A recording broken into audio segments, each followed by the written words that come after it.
her estranged boyfriend picked her up after the banquet. Today's story is not an easy one, but it's one that needs to be told. It's about a girl named Angelina Gonzales, 17 years old, a cheerleader, a wrestler, an artist. She had a whole life ahead of her. But 5 days before Christmas, someone she once loved took it all away. In Azusa, a 17-year-old girl is stabbed to death, and police have arrested an 18-year-old man. This isn't just a true crime story. This is real. This is heartbreaking. And this is Angelina's story.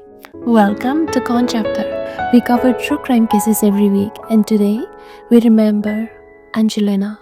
Angelina Gonzales. She was born on January 7, 2007 in Azusa, California.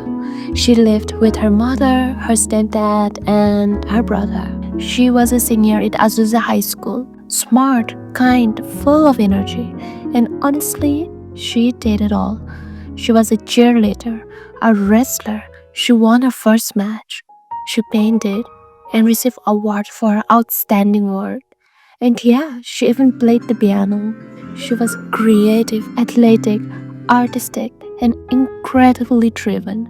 Angelina wasn't just doing everything. She was good at everything.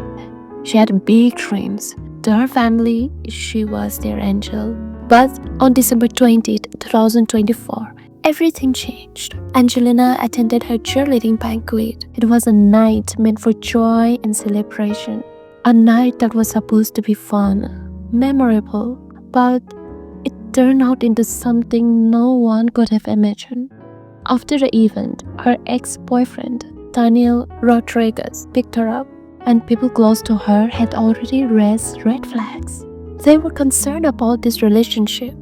Friends and family had warned her something felt off. But maybe that night, she just wanted to talk. Maybe she believed, like so many of us have, that people can change. That decision cost her everything. Her stepdad came home that night and went to check on her, but her bed was empty. They called, they texted. No answer. Her stepdad finally tracked her phone, and it led to a house they recognized.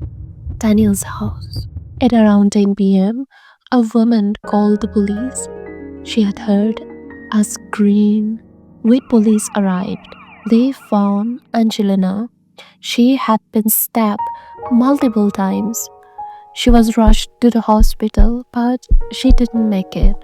She died, 17 years old, just 5 days before Christmas, and just weeks before her 18th birthday.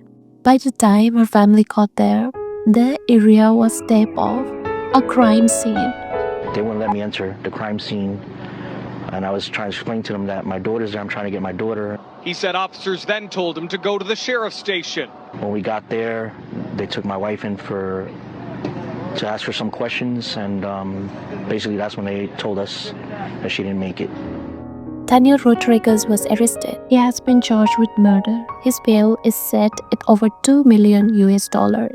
He had a court appearance scheduled for April 18, 2025, but he didn't show up because he failed to get on the transport.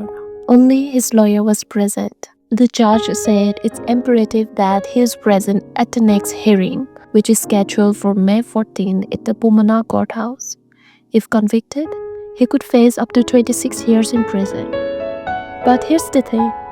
No one really knows why he did it. The motive hasn't been released, and maybe we'll never know. After the news, the Azusa community came together. People gathered at the scene, left flowers, photos, messages filled with love and grief. Her family started fundraisers, car washes, bag sales, just to cover the funeral expenses. I expected a big turnout, but not this big, and I know why. Because she was so loving and so caring. This is Angel's way. This is her putting this together. This is something she would do. And people didn't just support them, they embraced them. It was heartbreaking, but it was beautiful to witness the unity and the compassion. Her mother started a GoFundMe titled Justice for Angel. Thousands have donated, thousands more have shared her story. If you want to help, the link is in the description. And if you can't donate, just sharing her name can make a difference. Leave a comment. You never know, someone who loves her might see it, and maybe it could give them a little strength to keep going through this heartbreak. Angelina should have turned 18 on January 7, but instead of planning her birthday, her family had to fight for justice, demanding accountability and raising awareness. Her life was taken in the most violent, senseless way. She deserved justice. And as this case continues to unfold, I'll be posting updates in the comments and description below, so check back if you want to follow what happened next. This wasn't just a story. This was Angelina Gonzales. If this story moved you, please consider sharing Angelina's name. Leave a comment, and if you are in a situation where love feels like fear, please know you are not alone. There's help. Reach out. And finally, I'll be right here updating this case and telling the story that matters. This was Conchapter. Thank you for being here, and I'll see you in the next one.